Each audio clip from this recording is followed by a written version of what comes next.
苦手克服、マルチタイムフレーム分析のやり方ガイド。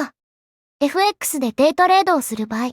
複数の時間足を同時に見ながらトレードをする、マルチタイムフレーム分析が必要になります。今回は、このマルチタイムフレーム分析のやり方のコツや、この分析が苦手な時の対処法についてお伝えします。まずは、長期足の流れを確認。マルチタイムフレーム分析で、短期のデイトレードをする場合、まずは、長期足の流れを必ず確認することから始めます。私の場合、長期足チャートとは、1時間足から4時間足チャートのことです。例えば、私なら、朝一でチャートを確認する場合、まずは、1時間足で全体の流れを見ます。この時の1時間足が次のような状態だったとしましょう。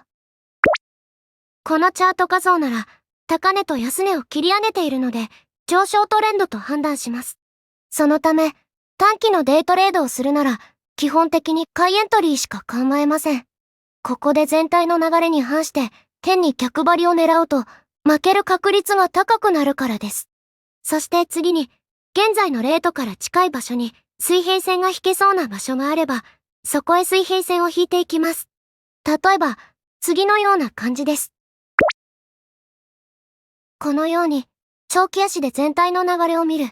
反転しそうな場所に水平線を引いておく。この2つをすることで、買う相場なのか、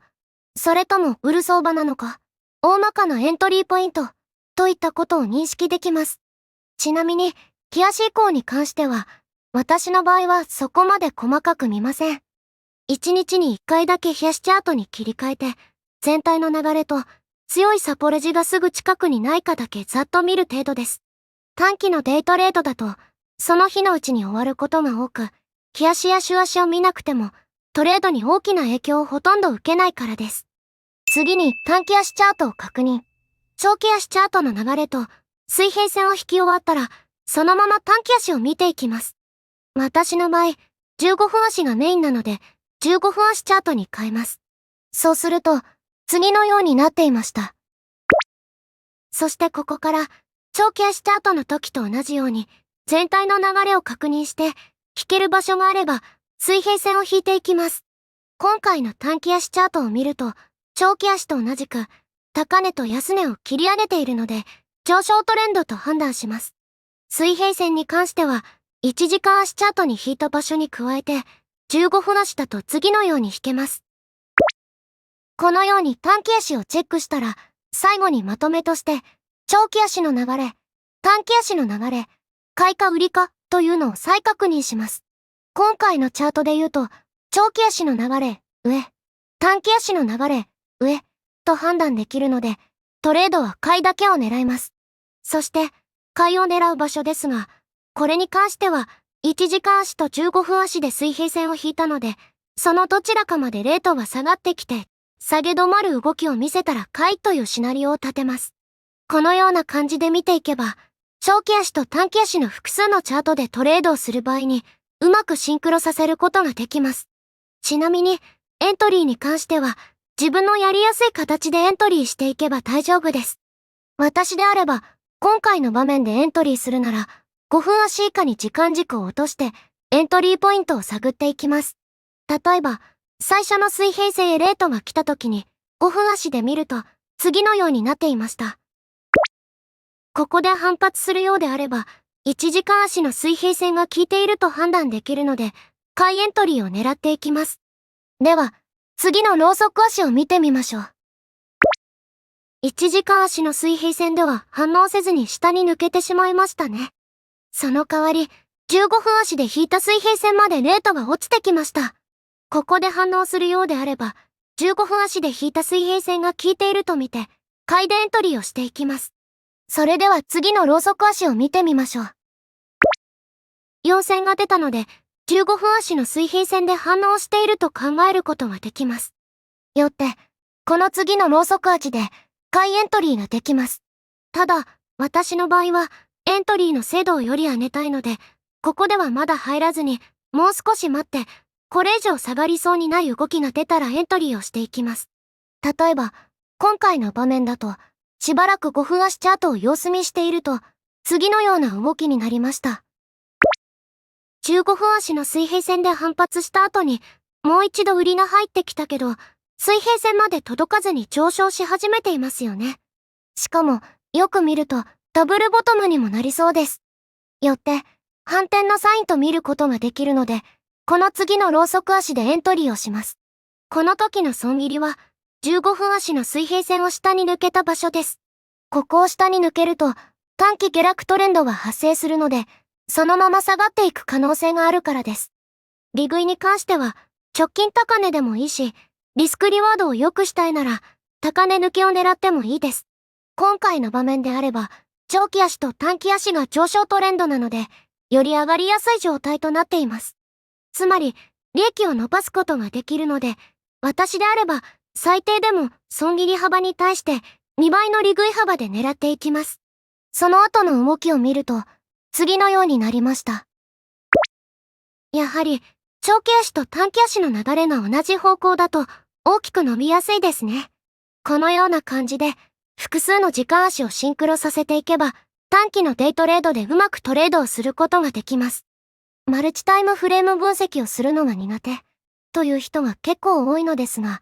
順序を追ってチャートをチェックしていけば、複数足を組み合わせて判断するのはそこまで難しくないです。また、デイトレードをするときに、よりピンポイントでエントリーをしたい場合は、この動画を見てみてください。概要欄にリンクを貼っておきます。長期足と短期足の流れが逆の場合、先ほど説明したチャート画像では、長期足と短期足の流れが同じ方向でしたよね。このような場合、エントリーは基本的に一つだけなので、そこまで迷うことはないでしょう。ただし、長期足と短期足が逆の流れになっている場合、複数足のチャートをシンクロさせてトレードをするのは少し難しくなります。マルチタイムフレーム分析が苦手という人の場合、おそらくこれが原因だと思います。例えば、このチャートは15分足チャートです。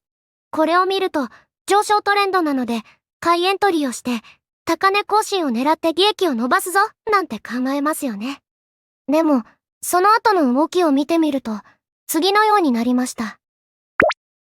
前回高値で抑えられて、その後、大きく下落していますよね。これはなぜかというと、1時間足チャートを見れば、その理由がはっきりわかります。実は、1時間足だと下落トレンドで、レジスタンスが近い場所で買いエントリーをしていたのです。だから、15分足で買いエントリーをしても、結局、利益が伸びずに、損切りになってしまうのです。このように、長期足と短期足の流れが逆だと、急に混乱してしまい、流れとは逆の方向にエントリーをして、損をしている人が多くいます。こんな時の対処方法としては、長期の流れに沿ったトレードだけをする、というのを常に心がけます。この場合であれば、1時間足チャートの赤ライン近辺での戻り売りだけを考えます。こうすることで、狙いを一本に絞ることができるので、変に混乱することがなくなります。仮に、短期足の流れに沿って買いエントリーをする場合も、長期足のレジスタンスまで限定、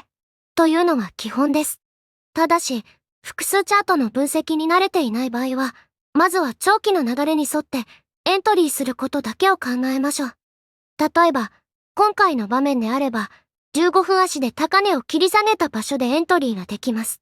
この位置だと、高値を切り下げている上に、大きなダブルトップを作っています。よって、明らかに買いの力が弱まっていることがわかるので、黄色丸で売りエントリーができるのです。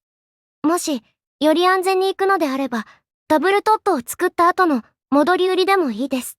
ここだと、ダブルトップを完全に作っているので、15分足レベルでも高値更新に失敗したという事実が出来上がっています。この事実を作ったことで、多くの相場参加者が15分足レベルでも売り目線になります。これによって、1時間足での目線、売り、15分足での目線、売りといったように、長期と短期両方で目線が売りになるので、下落しやすくなります。さらに、今回の場面でもっと安全に行くなら、直近の上昇の流れに切り上げラインを引いて、そこを割ってからでもいいです。この方法だと、直近の流れでも上昇の流れが切れて、下落の流れに入る場所なので、安全度はかなり上がります。その代わり、安全に行くほど、エントリー位置が悪くなるので、損切り幅も広がっていきます。このあたりは自分が許容できる損切り幅や損切り額を考えながら、どこで入るかを決めていきましょう。このような感じで、長期足と短期足の流れが逆でも、短期足の流れが長期足と同じ方向になるまで待ってトレードをしていきましょう。そうすれば、無駄な損失やエントリーの機会損失などを防ぐことができて、迷うことも減るはずです。マルチタイムフレーム分析がどうしても苦手な場合、ここまでマルチタイムフレーム分析のやり方をお伝えしたのですが、どうしても苦手でできないという人も中にはいます。こういう場合は、トレードをする時間軸を大きくするのが効果的です。特に私が個人的におすすめなのが、1時間足から4時間足のトレードです。このぐらいの時間軸であれば、多くの時間足を見る必要がありません。例えば、1時間足をメインにするなら、1時間足と4時間足、もしくは1時間足と日足といったように、2つの時間足だけでもトレードができます。4時間足をメインにするのであれば、4時間足と日足だけでトレードができるし、なんなら4時間足だけでもトレードができます。逆に短期のトレードになると、15分足のデイトレードをする場合でも、見る時間軸が4時間足、1時間足、15分足、5分足といったように判断材料は多くなります。判断材料が多くなると、脳が処理しきれなくなって、どうすればいいのかわからない、なんて混乱しやすくなります。このような場合、トレードの時間軸を1つか2つほど上げて、判断材料を少なくしてあげるのです。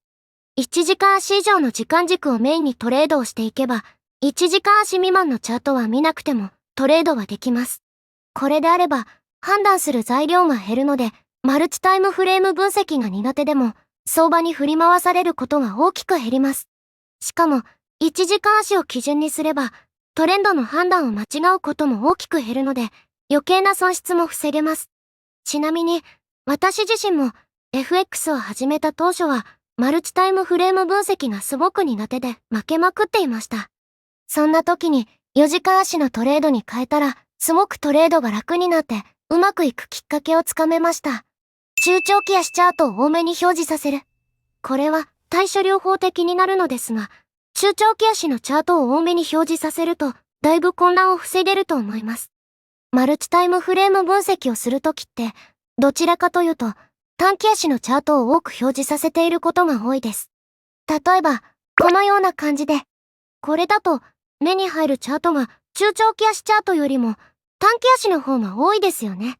こうなると、仮に中長期足のトレンドを正しく確認できていたとしても、いざエントリーとなった時に短期足のトレンドにつられて、本来とは逆の方向へトレードをする可能性が高くなります。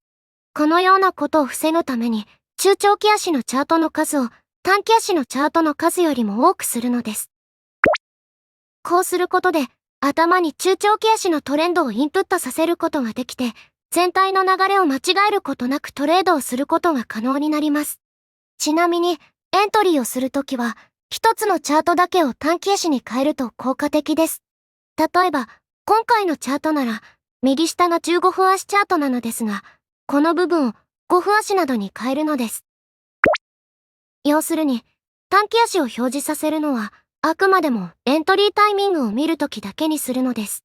そうすれば、短期足の流れに影響されずに、全体の流れに沿ったトレードができるようになります。チャート画面を一つの表示だけでやらない。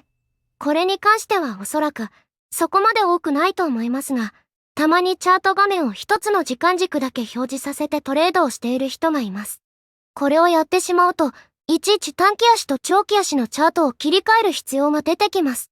そうなると、最初は長期足のトレンドをちゃんと確認できていたのに、だんだんと短期足のトレンドにつられて、買いで狙うところを売りで入ってしまった、なんてことが起きやすくなります。しかも、短期足でトレードをするほど、5分足、15分足、1時間足、4時間足といったように、確認するチャートの数も増えるので、余計全体の流れが頭に入りにくくなって、流れとは逆のトレードをしやすくなります。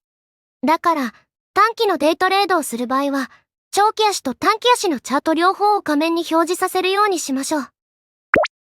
そうすれば、長期足と短期足の複数チャートを同時に見れるので、視野が狭くなることも防げるでしょう。もし、一つの画面に何個もチャートを表示させると余計混乱してしまう場合は2つぐらいまでに抑えておくのでもいいです。